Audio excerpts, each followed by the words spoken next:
ஒரு பாஸ் சொல்லுவார், பிளேட்டு கணக்கு அடிக்கிறாங்க சொந்தம், எப்படி பிளேட்டு கணக்க சாப்பிட்றாங்க. ஆனால் ஜெபம்னு சொன்னால் 2 வார்த்தை கூட வெளியே வர மாட்டேங்குது. சொல்லுங்க அல்லேலூயா.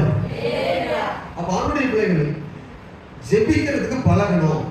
ஜெபிக்காத ஒரு தேவர்களை பரிசுத்த ஆகவே முடியாது. நீங்க என்ன எழுதி வைத்துக் கொள்ளுங்க பைபிள்ல, இந்த டேட்டு போட்டு, நான் ஜெபிக்க மாட்டேன் ஆண்டவரே என்னை பரிசுத்தமாக்கும்.